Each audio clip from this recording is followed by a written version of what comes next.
नमस्कार दोस्तों।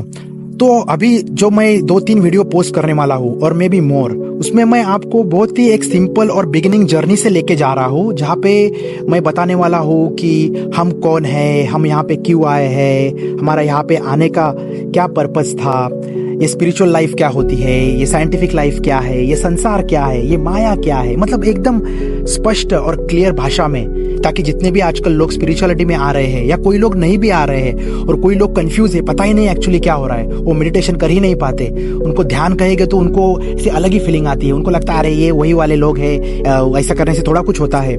ऐसे बहुत सारे लोग हैं ना, तो उनके लिए एकदम क्लियर अपने सिंपल वर्ड्स में, एकदम साइंटिफिक भाषा में, जिसको मैंने अनुभव किया हुआ है बहुत सालों से, ये मेरी अवेकनिंग की जो जर्नी है वो मैं आपके साथ शेयर कर रहा हूँ। और आपको ये बहुत लगेगी या आपको बहुत अच्छी लगेगी, क्योंकि आप भी ये स्टेज से जा चुके हो। तो आपको जब भी आप ये सुनोगे या जब भी आप देखोगे तो आपकी अवेकनिंग होती रहेगी, आपको पता चलेगा कि मैं क्या बोल रहा हूँ, और फिर आप उसको अपने साथ टैली करो, खुद के साथ टैली करो। जितना आप टैली करोगे, या फिर खुद के एग्जाम्पल लो लाइफ के, जैसे मैं मेरे खुद के लाइफ के एग्जाम्पल देता हूँ, तो वैसे आप खुद के लाइफ के एग्जाम्पल ले लो, तो आपको जल्दी क्लैरिटी आएगी, कि समझ में आएगा कि ओ ये ऐसा हो रहा है, ओ ये ऐसा हो रहा है। क्योंकि सवाल तो अभी भी आपको बहुत सारे आ रहे हैं कि क्या एसेंशन क्या है, ये फिफ्थ डिमेंशन क्या है, भगवान कौन है, हम कौन है, एक्स्ट्रा टेरेस्ट्रियल बीइंग एलियंस कौन है, अच्छे हैं कि बुरे हैं। बहुत सारे लोग अभी भी समझते हैं कि वो बुरे हैं, क्योंकि अभी ठीक है, उसके बारे में भी हम बाद में बात करेंगे। तो बहुत सारी चीजें ऐसे, बहुत सारे सवाल है, राइट। आयुर्वेदा क्या है, एक्चुअली है भी क्या, अगर है तो फिर लोग इतने सिक क्यों है, क्यों ये फार्मास्यूटिकल इतना बढ़ावा दे रहा है, क्यों ये दवाइयां हम ले रहे हैं लेकिन हम ठीक नहीं हो रहे हैं, क्यों हमारे हर एक के बॉडी में कुछ ना कुछ पेन है, एक तो फिजिकल है, नहीं तो मेंटल है, नहीं तो इमोशनल है, नहीं तो एंसेस्ट्रल है। मतलब बहुत बार ऐसा ही होता है, ये जेनेटिक होता है। जब तक वो जीन्स में सा कोई एक पर्सन खड़ा ना हो और ये सब सवाल पूछे और बोले कि नहीं मुझे ये जानना है कि एक्चुअली लाइफ क्या है, लाइफ तू कौन है, लाइफ तू क्या है, मुझे समझना है ठीक तरह से, मैं कौन हूं, मैं यहाँ पे, मेरा पर्पस क्या है इस धरती पे आने का।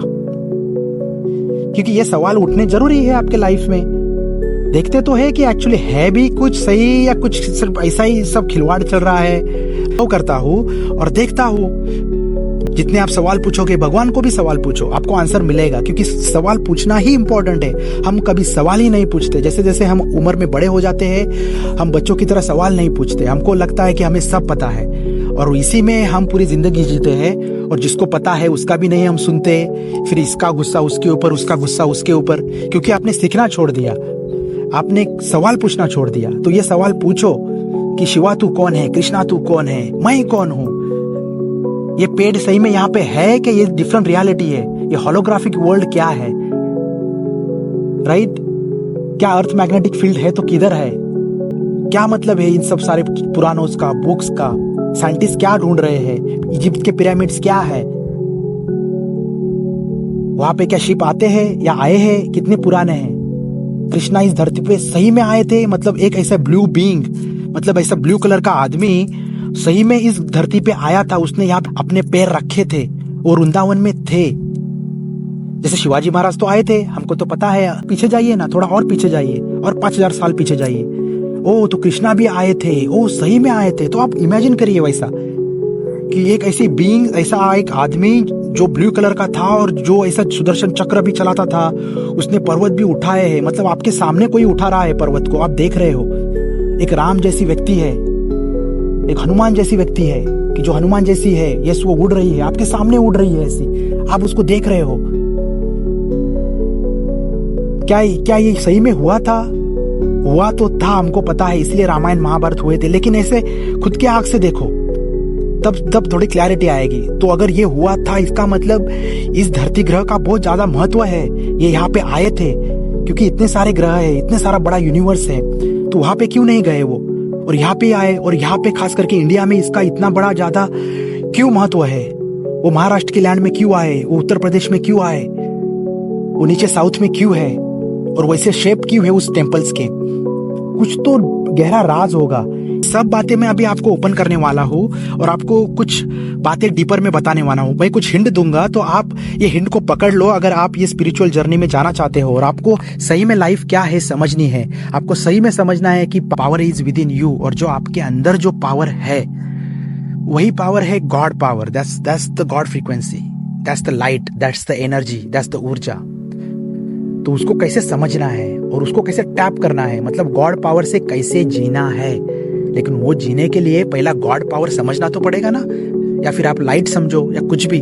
तो वो सब मैं इस चैनल पे आपको समझाऊंगा, और इस बारे में मैं जितना आपको बताऊंगा उसको आप टैली कर सकते हो खुद के साथ। बुक के रेफरेंस भी मैं नीचे डालूंगा, वो भी आप पढ़ लो। जो मेरे मेडिटेशंस होते हैं वो मैं आपके साथ करूंगा, मतलब मैं वीडियो डालूंगा, आप वैसे मेडिटेशन कीजिए तो आपको ये सब अनुभव आएंगे। वो मेरे एक्सपीरियंस से बता रहा हूँ। जो लोग साधना में ऑलरेडी है उनका तो कोई प्रॉब्लम नहीं है, they are good. I'm gonna post the second video very soon. That's where I'm gonna start these chapters and I'm gonna open some of the topics जो आपने इससे पहले कभी नहीं सुने होंगे। वो सब चैप्टर्स में ओपन करूंगा। जितना आप सुनेंगे उतनी आपकी इंफॉर्मेशन बढ़ेगी। वो इंफॉर्मेशन को सिंक करो आपके छाती के मध्य में, जहाँ पे आत्मा स्थित है, जहाँ पे लाइट एनर्जी स्पार्क होती है और पूरे बॉडी में मूव होती है। और फिर वो क्या बनेगा, वो ज्ञान बनेगा। और फिर ज्ञान से जियो, प्रैक्टिकली जियो, तो फिर आपको क्लैरिटी आएगी। और जैसे जैसे क्लैरिटी बढ़ेगी ना, वैसे लाइफ भी कंप्लीटली डिफरेंट होती जाएगी। बस थोड़े से संशय है, थोड़े से डाउट है, बस उसको गिरा दो और बाकी की सब बातें अपने आप हो जाएगी। तो ये सवाल पूछना चालू करो आप। जैसे जैसे सवाल पूछोगे, और मेरे चैनल को जरूर फॉलो करो, क्योंकि यहाँ पे आपको बहुत सारी ऐसी इन्फॉर्मेशन मिलेगी। मेरे पुराने वीडियोस भी देखो। जैसे जैसे आप चैप्टर्स ओपन करेंगे ना, तो आपको क्लैरिटी और बढ़ती जाएगी। और मेरे पीछे वाले वीडियोस आपको हेल्प करेंगे। और बहुत सारा कंटेंट मैं बना रहा हूँ, डाल रहा हूँ। तो आपके कुछ भी सवाल होंगे, कुछ भी डाउट्स होंगे, आप मेरे कमेंट बॉक्स में मुझे डालिए, ताकि मुझे पता चलेगा कि आप देख रहे हो। लगा कि ये जो प्रोसेस है ना, इसको समझना बहुत इंपॉर्टेंट है, और सिंपल भाषा में समझना इंपॉर्टेंट है, ताकि हर कोई अप्लाई कर सके। और इसको अप्लाई करने के लिए कुछ एक्स्ट्रा टाइम निकालने की भी जरूरत नहीं होती है। थोड़ा सा डिसिप्लिन चाहिए, क्योंकि डिसिप्लिन होने से ही आपके लाइफ में बहुत सारी चीजें तो अपने आप बदलती है। देवी मर्यादास होते हैं, 7 देवी मर्यादास है। अगर वो आप पालोगे ना, उसके ऊपर मैं वीडियो बनाने वाला हूँ। 7 देवी मर्यादा, आपको वीडियो भी होगा उसका यूट्यूब पे।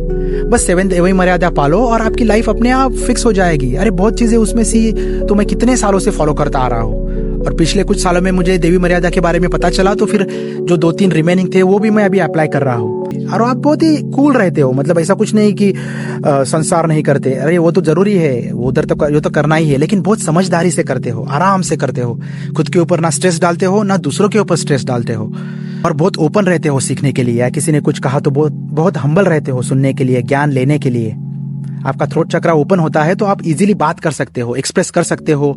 बहुत सारा नॉलेज है, उसको आप शब्दों में बयां कर सकते हो, क्योंकि शब्दों में बयां नहीं होता, इसी के लिए बहुत सारे मिसअंडरस्टैंडिंग होते हैं। Communication is the bridge between the relationships. देखिए, जो ओपन कम्युनिकेशन वाले हैं, उनके कम्युनिकेशन के स्टाइल से उनका रिलेशनशिप अच्छा होता है, क्योंकि वो खुद को अच्छा एक्सप्रेस कर पाते हैं, खुद अच्छा बोल पाते हैं, वो अच्छे सवाल पूछते हैं, राइट। तो वैसे वहां से आंसर्स आता है। कितने सारे लोग ऐसे रहेंगे जिसको अपने मम्मी का या आपके वाइफ का फेवरेट कलर भी पता नहीं होगा, या उनका फेवरेट डिश क्या है वो भी पता नहीं होगा। मैं गारंटी देके कह सकता हूँ। या आपके मम्मी पापा के या आपके क्लोज वन बच्चे हो गए, उनके बर्थडेज आपको झट से याद है, उनके फोन नंबर आपको याद है, क्योंकि कॉन्शियसली आपने कभी पूछा नहीं, कॉन्शियसली आपने कभी पूछा नहीं, कॉन्शियसली आपने कभी सवाल किए नहीं, आप बस जिंदगी जी रहे हो। तो कॉन्शियसनेस बहुत इंपॉर्टेंट है। तो उसके साथ आप रहोगे ना, तो चीजें अपने आप ओपन हो जाती है। और देवी मर्यादा आपको बहुत कुछ सिखाएगी, और आपको पता चलेगा कि फेमिनाइन साइड क्या होती है, जो मेंस के बहुत सारे मेंस को पता नहीं होती है कि मस्कुलाइन एनर्जी में ही जीते हैं। मतलब कुछ करना है, ये करके दिखाऊंगा, मुझे ये लेना है, वो करना है। लेकिन आप लड़कियों को पूछोगे तो उनका एनर्जी ऐसा नहीं होता है। They have nurturing energy, loving energy, kind energy. उनको कंपैशन अच्छा लगता है, उनको करुणा, दया अच्छी लगती है, उनको प्रेम अच्छा लगता है, उनको टेक केयर करना अच्छा लगता है। उनसे कोई बात करेगा तो उनको अच्छा लगता है, उनकी कोई स्तुति करेगा तो उनको अच्छा लगता है। उन्होंने कुछ बनाया होगा, उसको आप कॉम्प्लीमेंट दोगे तो उनको अच्छा लगता है। ये छोटी छोटी चीजों में उनको इंटरेस्ट है, क्योंकि दैट्स द फेमिनाइन एनर्जी। वो कॉइन की दूसरी साइड है। शिवा को भी ये एनर्जी पता नहीं थी, इसलिए वो अर्धनारीश्वर बने। तब जाके शिवा को पूरा का पूरा प्रकृति क्या है ये समझ में आई, कि वो लाइफ फोर्स एनर्जी क्या है, वो फेमिनाइन एनर्जी क्या है, वो नर्चरिंग एनर्जी क्या है, वो नरिशमेंट है, वो फेमिनाइन एनर्जी है।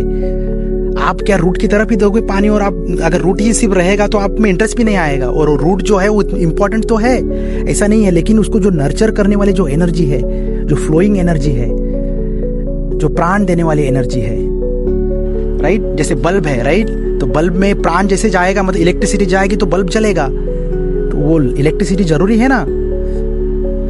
तो हम सिर्फ मस्कुलाइन, हमारे सिर्फ घर बना लिया हमने, और हमारे में प्रेम, दया, करुणा नहीं रहेगी, मतलब हम फेमिनाइन एनर्जी को नहीं समझ पाते, और वो घर में हम बस टाइट होके रहेंगे, मस्कुलाइन एनर्जी से रहेंगे, तो वो घर में शांति नहीं रहेगी, क्योंकि आप फेमिनाइन एनर्जी को चांस ही नहीं दे रहे हो ग्रो होने का।